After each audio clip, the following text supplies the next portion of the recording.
Hi, and welcome to another episode of Malachi's Message, Toxic Mold Sucks. I'm Elizabeth Craig, co-founder and executive director of Malachi's Message, co-hosting. As always is Emily Rochelle. She is the co-founder and board chair of Malachi's Message. Without her, none of this would be possible. Today we have a privilege of kind of interviewing somebody that is semi-local to the Houston area, which we're just really excited for this one. This is Braiden Letsinger. He's a musician who just put out his debut single. He's also a Lyme, CIRS, mast cell activation syndrome, and mental illness survivor. Since recovering from CIRS, he's now living out of his truck doing the hashtag van life while traveling the US. Thank you so much for joining us today. Yeah, no, it's definitely good to be here and finally meet and actually talk to you guys, over the internet. Yeah. Braiden, I know we were talking earlier where you mentioned that when you look back, you could see that you were exposed to mold numerous times throughout your life until your body had literally just had enough. And that's when you started to your health started to decline. A lot of people that go through what you've gone through can't remember what their life was like before their health, took over because of their exposure. Do you remember that? Can you talk a little bit about that before your health went down? Yeah, for sure. I actually grew up with Lyme disease. So even growing up, I knew that I was never quite where my peers should be. I always lagged behind, at least just a little bit, not enough to fully affect my day-to-day, but definitely to an extent where it was noticeable. There were some mental health ramifications of that. And then when I eventually got that taken care of out of college, I had about this 6-month period where it was like, oh, this is what normal feels like. This is absolutely amazing. Let me go take on the entire world now. So I was working 16 hours a day, 6 days a week, going to school full time, working on my own projects, working on my music, trying to figure out where I was going with that at the time. And then just out of nowhere, when the mold hit me, it was like, what the heck? Because it was like I was on this path of, I don't want to say superstardom, because like we all have to start from somewhere, but I was trying to build up my career, my passions, my joys. And I was going full speed ahead. It was like the door had been open to me because I've been dealing with Lyme all my life for so long. And then to just turn around and then get slapped with that, man, it was definitely a surreal, tragic experience because I really only had about a 6-month period where you could say that I was quote unquote healthy. So just to clarify, were you at the point where your Lyme was under control and that's where you had this 6-month? Okay. Yes. So could you explain to everybody what you explained to us before we jumped on this? You kind of, looking back, realized, like Emily said, you were exposed to mold almost continually throughout your childhood and into adulthood. And then you had one incident that kind of tipped you over. Could you let everybody else in on that progression? Yeah, absolutely. So think, people who deal with this that are obviously listening to this, they generally know how it works. It's like a water bucket. If you fill this bucket up over time with a drop of water, a cup of water here, a cup of water there, yeah, some of it's going to evaporate. But if you keep filling it up faster than that water can evaporate out, eventually it's going to fill all the way up. And then what happens if you take another full bucket of water and then just dump it on that already full bucket of water? It's going to tip over. It's going to spill. It's going to go everywhere, right? And so growing up from the point that I was a baby, retracing my steps, I've been exposed my entire life, from workplaces to houses that we grew up in to, heck, I live on the South Texas coast. There's exposure everywhere. And so over time, that bucket just kept filling up. And what it took is even though my Lyme had been under control, suddenly I was quote unquote healthy. I never experienced symptoms related to a mold-borne illness. When I had an incident at the apartment that I lived at, it was just that last final dumping of another bucket on an already full bucket that tipped the entire thing over and caused my body to just freak out. What do you mean by your body just freaked out? Can you explain to people like what happened? Like what were those onset of symptoms that caused you to just not be Yeah. able to do what you were doing? Yeah. So I was going to school for vocal performance. And when the exposure was uncovered at my apartment, kind of complicated how that happened. But bottom line was there was mold that got exposed and released into the air of the apartment that I was in. I started getting short of breath and I started getting a weird headache. And because of my Lyme growing up, I am very in tune with my body and what it's doing. And because of the mast cell activation syndrome, I am typically very aware of what I'm reacting to, why, what the cause is. And for me to be getting this weird shortness of breath, I don't have asthma. I'm a singer. I've always been in sports. So for me to suddenly be having trouble breathing, that's not normal. And the headache I had was unlike anything else that I'd ever had. So I went, uh-oh, I got to get out of this apartment. So I left. They came in and supposedly fixed the issue. Of course, as we know here, what the apartment complex did to fix the issue didn't fix a dang thing. And I spent one more night in there, breathing all that in. And that was just the final kick. And from that point, I went from working 16 hours a day to 8 within a week to 6 to 4 to barely being able to focus on anything intensively for more than about 15 minutes. Within 3 months, my mental state had completely deteriorated. There was a list of when I finally got diagnosed, there was a list of like, I think 28 different symptoms I listed off, but the main ones that I remember were cognitive dysfunction. After being awake for so many hours, if you tried to speak to me, it was hard for me to physically form sentences, get sentences out. There was pain just everywhere. Hands, feet, lungs, etc. Just that extreme inflammation. The brain fog was absolutely insane. It physically hurt to think and concentrate on things that I had done reflexively since I was a kid, like playing video games. After an hour of that's something that is reflexively built into me, was exhausting after an hour. So I really ended up basically in bed doing nothing for very shortly after that incident. What was your journey from that point? How did you get to the point where you're at now? Because it sounds like when we talked and you're working in 2 different places that you're no longer at that point. So medically, what was your journey from that point of going, hey, I'm exposed, like another bucket's been poured on, you can't work at all, to the person that's sitting in front of us today? Yeah.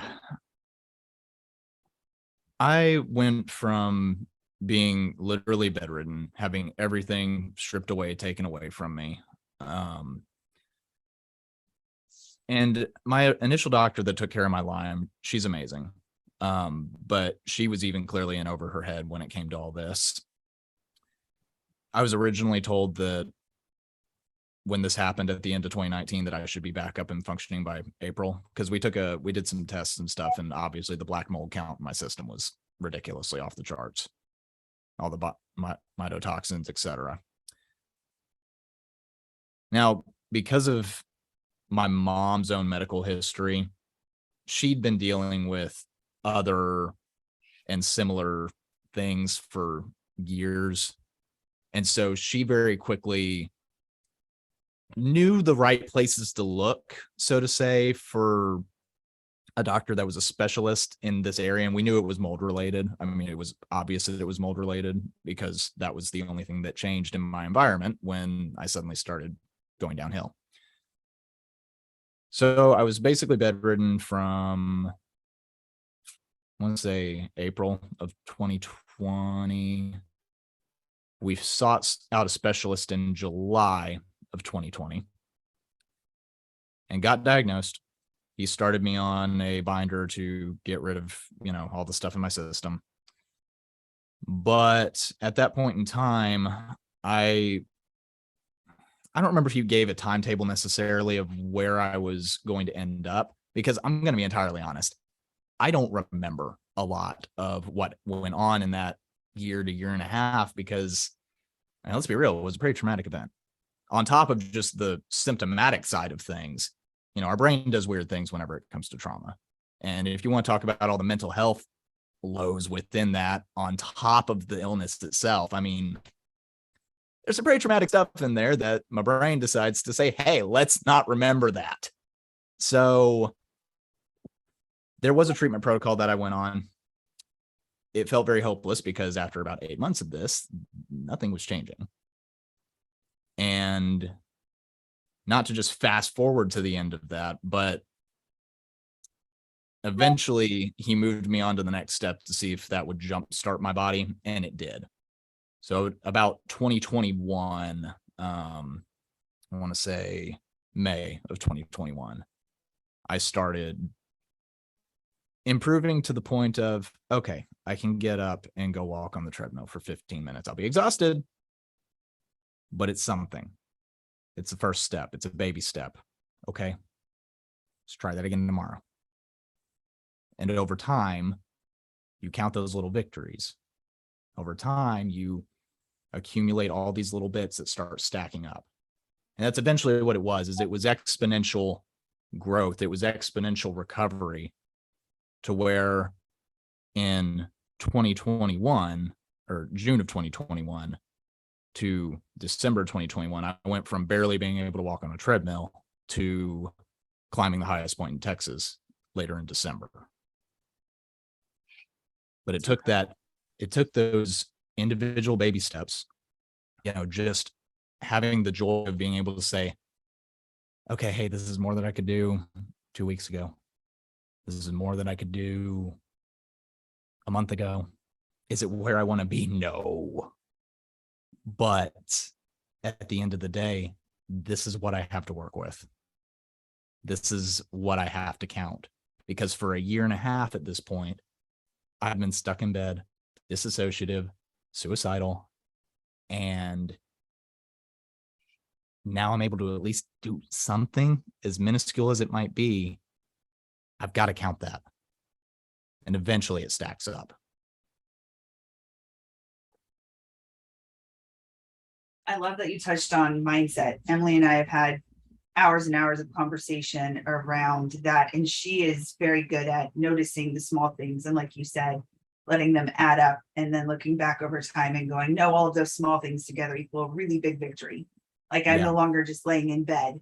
I love that you touched on that. I think that's so important. No, it is, because think about it. Take everything that a man is, everything that he knows himself to be, take it away, stick him in a bed. What is left? Mm-hmm. You don't have anything left but to count the times that you're able to just get out of bed and walk across the room and go eat something. You don't have anything else other than being able to count the times that you can roll over and write for 20 minutes.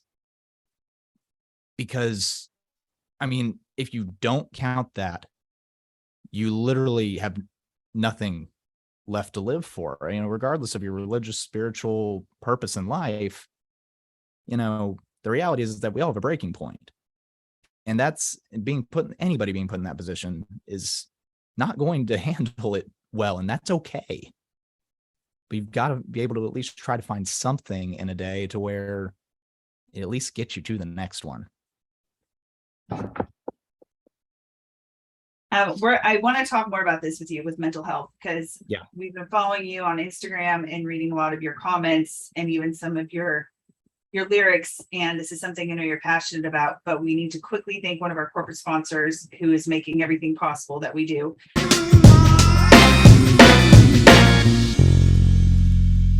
And today we're thanking Analytics Global LLC. Analytics Global has developed a patented process for DIY collection of mold mycotoxins from surfaces.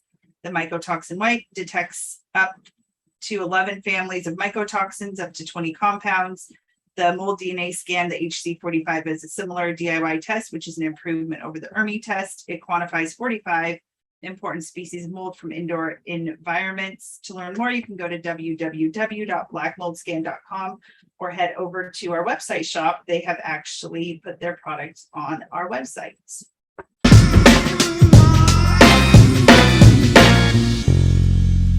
So mental health, I've noticed you're big on this, and I have to give you, I've been very encouraged, honestly, reading some of your posts, because mental health is something I'm also pretty passionate about with my background in psychology. And a lot of people tend to veer away from it. It tends to be in either extreme, right? Like people are trying to shove it in everyone's faces to a point that can often be unhealthy, or they're trying to hide from it and just in a place of denial. And I've never had it. No one that I know has ever had a mental health breakdown or issue. And so thank you for kind of finding a middle ground there. And you've been incredibly open and honest about your struggles, which I'm sure has been incredibly encouraging and inspiring to other people. So before we kind of go into why you're passionate about that, I just wanted to say thank you, because it's pretty cool that you found a balance there after everything you've been through. Yeah, I mean, it's like, look, we're all royally screwed up in our own way. You know, let's be screwed up together. There's no shame in that. I mean, there's a practicality side. You know, so many of us live with this, and sometimes we blow it out of proportion. I mean, you can't always just turn it off, but you got to find a way to move forward. So, you know, let's talk about it, but let's also not make it such a big deal where it's controlling everything that we do. Yeah. So What where do you, no, Emily, go for it. Well, I love that we're talking to you about mental health, Braiden, seeing it from like a man's perspective. And you know what you mentioned about just taking everything away from a man, what do you have left? And I think that is that was a pretty powerful statement you made, because that was one thing that I saw a lot with my own husband, you know, feeling like he didn't protect his family. Yeah. And it destroyed his family. And you know, it's so hard. I think that men and women go through it differently. So I would love to hear more about the struggle that you went through to get your mental health back to a healthy state in order to keep you going. Like, what are some of the things that you did? Or how did you, you know what I mean? Yeah, I see where you're going. I'm very fortunate that certain people showed up for me when they did. I very much believe that God takes care of us in a crisis. And as much as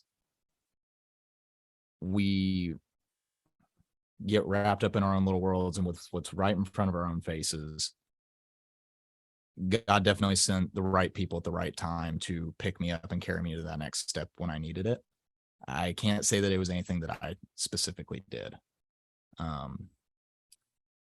I will say that in terms of doing my best to move forward, not contingent on what other people for me or didn't do for me. It's coming out of that dark place.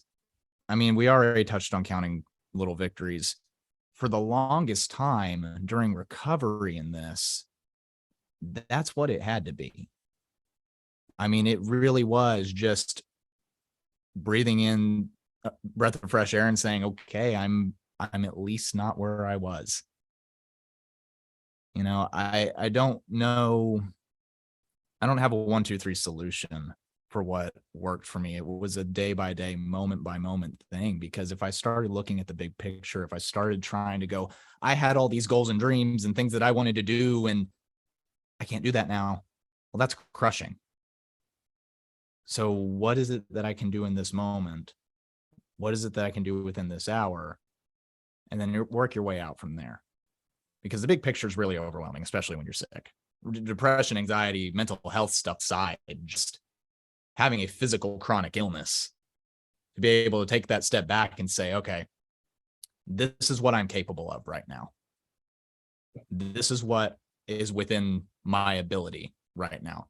And I'm not going to get on to myself. I'm not going to beat myself up over the fact that I can't do that right now. I can't do that thing that I wanted to do.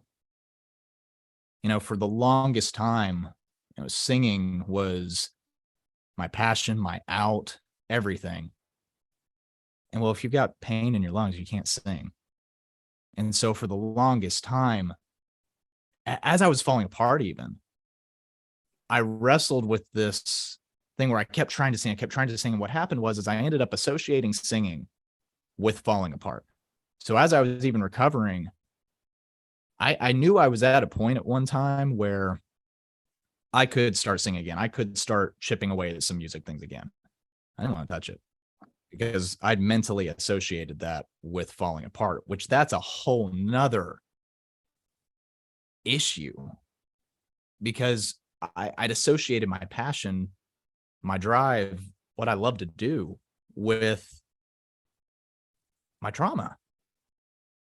And so to venture out and go after that again, you got to surround yourself with people who will push you in those ways. I had started seeing a counselor at the beginning of 2021 when I got really disassociative, when I started seeing that the last little bits and pieces of me that I recognized at the time were starting to slip away. I had put my thoughts, feelings, and everything through a fictional character. And that's when I kind of went, whoa, okay, I need to go get some help here because I'm losing the last bits of me. But it was her that, fast forward back to when I was in a place that I could start doing music in, and she finally kicked me. She's like, Braiden, you've got to start writing again. You've got to start doing this again. It's time. Oh, and I fought it. I totally fought it. But I knew that if I didn't take that step, if I didn't try to move forward, I was going to be stuck in this perpetual state for a very long time, stuck in a perpetual state of fear because I wasn't willing to sacrifice being uncomfortable, because I wasn't willing to sacrifice the, I want to say, attachment to the trauma, so it's making a deliberate choice to say, despite what I'm going through, despite my physical illness, despite my mental illness, despite my trauma, despite my fears, my fear of falling apart again, despite that, I'm going to choose to take another step forward. I'm going to choose to say, no, I'm not going to let this control me today. And so if you want to apply that to a bigger spectrum of mental health, I think it's applicable. How did you deciding to live in a van, how did that play into all of this? Was that part of your healing process? Was that you just wanting to do it? How did that play into all of this? No, to be entirely honest, that's a little bit more of I love going to coffee shops and working. I love going and meeting new people. And so think about it. I was stuck in a bed for so long. Now you're telling me that I can go travel, I can go do things again. Dude, I'm going to go do things. Like, I would love to go, walk into coffee shops. I mean, I've done this before. I walk into coffee shops and say, they say, hey, well, what do you want? And I go, I really don't know. I'm not from around here. I travel a ton. I take recommendations. Like, what do you get? And then they give me the recommendation. Then they say, oh, where are you from? Well, then that gives me a whole opportunity to share my story, share my music, etc., and make a connection. Whether that turns into a live music night within a week or so, that's a whole nother story. But, I don't need a lot to be happy personally. And so that's why I'm just like, dude, let me travel around. Let me share my music. Let me share my story. That's awesome. Well, your song called Start Over, can you tell us a little bit, what is that about? So that song is actually what my counselor, the first thing that I wrote when my counselor kicked me to start writing again. I mean, the first lyrics are, I want to start over. I gave my everything and the world didn't even care. I was on this path. I was on this goal. I was on this dream to, reach for the stars, impact people, prompt them to change their lives. And then when I fell apart, nobody was there for me at first. And so when I started writing this, it was the culmination of the trauma, the scars, the despair of everything from facing this illness. And when I completed it, I had somebody approach me. He's a high school teacher. He says, hey man, I know a little bit of your story from your dad. I would love to have you come speak to my classes. I'll give you all 6. And I was like, whoa, I'm still in recovery here. That might be a little much, but okay, let's take that step. Let's try. And as I was writing what I wanted to talk to them about, I realized I'm not very good at closing things. I never have been. And I looked at that song and went, crap, this song would be the perfect closer for speaking to these kids. And the first class, I played that song, and I even told him, I said, look, this is, I talked about mental health and everything. This is me trying to overcome and take the next step, because this will be the first time that I played and sang even in front of anybody in 2 years, much less practiced hardly at all. And I got done with that song, and the entire class of 30 kids, half the room was crying, and every single one of them lined up to give me a hug. And that's when I realized, oh crap, I got something here. This is just the beginning. If my story and my music has an impact on these kids to this level, and I'm still trying to recover, I'm on my way. But if this is just a glimpse of the fruit of all of this suffering, oh my gosh, what is to come next? So that's how that song originated. And then I took it into the studio about 4 months later, after I'd say loosely fully recovered to a sense of normalcy. And so I've got another one coming out, hopefully this November. We've got it in the studio right now. My goal is to have 2 more out by the end of next spring. So I'm excited about the future. There's a lot coming. And so it's like, this is just the beginning. Well, where can people go if they want to hear the song or connect with you more? Where can they go to do that? Yeah, you can find my music on any of your major streaming platforms under my artist name, which is just Letsinger. That's Letsinger. And if you want to follow me, I'd say follow me on Instagram, which is TB Letsinger. You can follow me on TikTok under that same username as well, but I'm much more active on Instagram. Awesome.